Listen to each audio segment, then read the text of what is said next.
Few NBA players have been as consistently criticized over the past half-decade as DeMar DeRozan. As the league shifted further and further towards three-point bombing, DeRozan remained rigidly attached to his patented, but generally less efficient mid-range jumper, which seemingly limited his ability to play multiple styles and bring value off-ball. He often neglected defense. His team statistically performed better with him off the floor for 9 straight seasons, and the squad that he gave everything to became the all-time leading scorer for and led for his first 9 seasons, had to move on from him to ultimately win a title, leaving him trapped as the leading man on a middling Spurs team stuck in basketball limbo as he passed into his early 30s. So, put all those factors together, and you've got a guy who was left with plenty of reasons to be criticized. And hey, I was one of DeMar's critics. I always loved watching the guy play because he is and always has been an artist on the court, but I was also more than happy to point out my issues with him when it came to his value as a winning player. Then came this offseason. Finally, DeMar was going to get out of San Antonio, but it didn't seem like there were many suitors dying to bring him on for big money. And when the Bulls did sign him for 3 years, $85 million, a whole lot of people jumped at the chance to rag on the incompetent franchise for bringing on the losing, empty stats, aging star. But as some of you may recall, I liked it. I was a fan of the fit for DeMar, and given Chicago's acquisitions elsewhere, I liked the aggression to maximize the talent they had in this window. And now, through 24 games of DeRozan on the Bulls, I think it's safe to say that signing has been a pretty clear home run. The Bulls are the 2 seed out east, and DeRozan is among the top 5 scorers in the entire NBA, posting 26.4 points per game on better than 59% true shooting. He's putting up top 2 marks in his career as far as points per game, true shooting percentage, field goal percentage, 2-point percentage, 3-point percentage, and free throw percentage, and has done all that while averaging just 2 turnovers per game, the 6th lowest mark by any 26-point per game scorer in NBA history. And, perhaps most remarkably, after 9 years of negative on-off splits for DeRozan, the Bulls have been an outstanding 14.5 points per 100 possessions better with him on the floor. Easily the best mark on the team, as they take the statistical leap from a poor squad without him to an elite one with him. That, right there, is all pretty good stuff. So, is DeMar just some completely different player than he's ever been before? No, not really. But in a favorable situation, with a couple adjustments and a very, very high level of basketball skill, he's playing his best ever in year 13 and is playing a huge role on a real winning team. Personally, I don't know how you could not love that. But alright, what are some of the major differences for DeMar this year? Well, first off, his situation is completely different. In San Antonio, DeMar was asked to play a very different role than he ever did in Toronto. He became, for all intents and purposes, a point guard.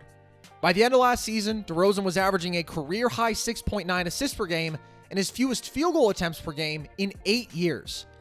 In that role, he became a very good facilitator and developed an advanced understanding of how to run pick and roll, which was great, but he was also in a situation with no other great offensive players around him on a team with poor shooting, as the Spurs ranked dead last in three-pointers made and 24th in three-point percentage. So yeah, DeMar was doing a very good job offensively, but obviously there's a ceiling on an offense that is almost completely reliant on him to create for the whole unit.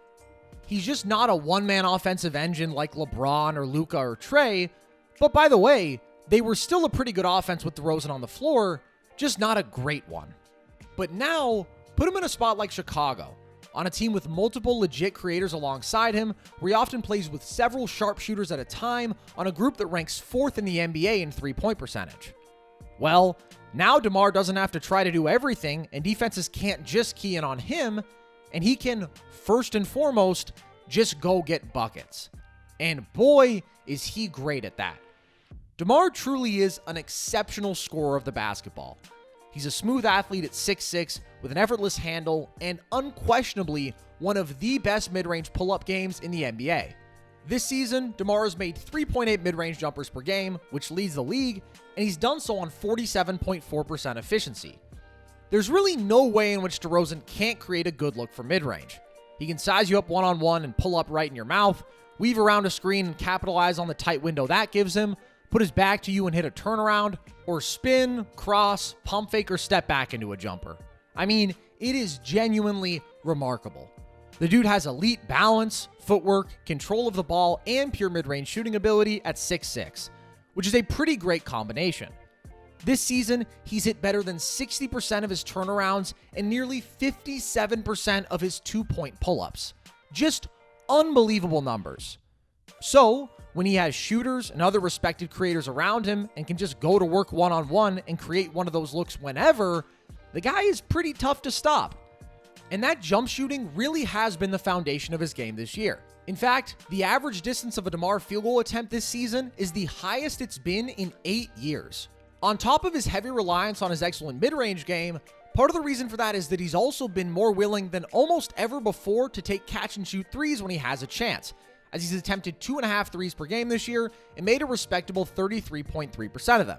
And don't get me wrong, that's not great, and it'll never be a major part of DeRozan's game, but it's enough to force defenders to stay more attached to him off ball, which makes him more of a benefit to his team's spacing and makes life easier on his teammates offensively.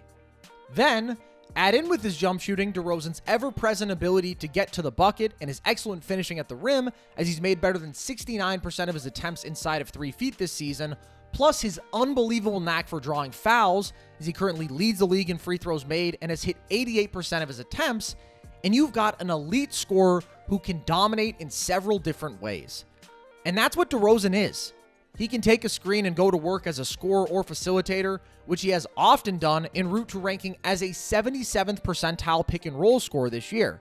He can blow by guys or pull up in their faces one-on-one, which is probably his greatest strength, as he's ranked in the 96th percentile as an isolation scorer. He can attack smaller guards, or really anybody, out of the post with his footwork and mid-range game, as he's ranked in the 87th percentile as a post scorer this year, and he's also fantastic in transition, where his athleticism shines and he ranks as a 78th percentile scorer, which happens to be pretty helpful for a Chicago team filled with great athletes that is currently the most efficient transition offense in the NBA. The Spurs, for what it's worth, ranked 23rd in transition frequency last year and scored at below average efficiency there. So again, it's not that DeMar is a completely different player. In fact, his scoring efficiency is really on par with what it was last year in a lot of ways. He's just in a more balanced situation where his talent can really shine. And one key area in which that talent has shown so far has been in his ability to close games. Believe it or not, tough mid-range bucket getters tend to become quite valuable when the game gets a bit more tense and somebody just needs to go score. And DeMar has done that over and over this year. He currently leads the entire NBA with 7.7 fourth quarter points per game, and he's done so on 53% from the field. There are very few more terrifying late game scoring combinations than DeRozan and Zach LaVine, who by the way ranks 4th in fourth quarter points per game, and those two will give the Bulls a leg up over a ton of teams when it comes to winning time. So, for all these reasons, DeRozan is optimized offensively right now. But what about his defense? Because really, that's always been the biggest problem in his game, right? Well, pretty much, DeRozan's been fine on defense this year. And fine is really all he needs to be. The Bulls are an elite defensive team, top 5 in the NBA right now, with athletic dudes who fly around up and down their roster and a very good defensive coach. Everybody's going to perform better on defense in a spot like that, especially somebody like DeRozan, who does have impressive physical tools. He's still letting opposing players shoot 1.3% better than their average when he's the primary defender this season, but after he let them shoot 49% last year and 51% 2 seasons ago, just atrocious numbers, you've definitely got to take the 45% mark he's allowing this season. Also, for the first time in 7 years, DeRozan's team's defense has been statistically better with him out there. And yes, he's helped by playing with other stingy guys in that respect, but still, it's progress. He doesn't need to take on lead guards or standout wings because of the personnel alongside him. He can kind of just be fine on that end, and that's enough given all his offensive value. So really, you've just got to give the guy major props. It is not easy to step onto a new team that a lot of people were skeptical of as a 32-year-old and completely rewrite some of the narratives about your career. But he's doing it, and that is very much worth celebrating. I don't know how many more basketball players we'll see like DeMar. true mid-range artists on that level, but it's beautiful basketball. He's still bringing those shades of vintage guard scoring, all while making adjustments to his new role, having significantly developed as a passer, getting his buckets efficiently, and, most importantly, helping his team win. He may not be perfect, but DeMar is a reminder that in the right spot, talent always has a chance to shine through. And boy, is it shining through right now. And call me crazy, but I think this might be the best team he's ever been on. So let's appreciate it while we've got it. To those of you who have made it this far, as always, thank you so much for watching. I hope you've enjoyed. Obviously, DeMar is in COVID protocols right now. That was announced yesterday, so sorry if I bummed you guys out that you won't be able to watch him for a little bit. But he will be back soon enough, and he really has been exceptional this year. So hope you enjoyed that. If you did, the good news is there is plenty more content like it from us. You can find all of our stuff on our website, nerdsesh.com. There you can find our YouTube videos where we make breakdowns like this about the NBA. My friend Logan just did one yesterday on the Raptors. We also live stream podcasts Monday, Wednesday, Friday, talking about the NBA, NFL, and doing some trivia. That is all on our website, as is some of the written content that we do. You can follow us on social media. Twitter is at nerd_sesh. Instagram and TikTok are both at Nerd Sesh. And you can listen to our podcast wherever you get your audio content, Spotify, Apple, etc. So with that, as always, guys, thanks so much for watching. Hope you've enjoyed.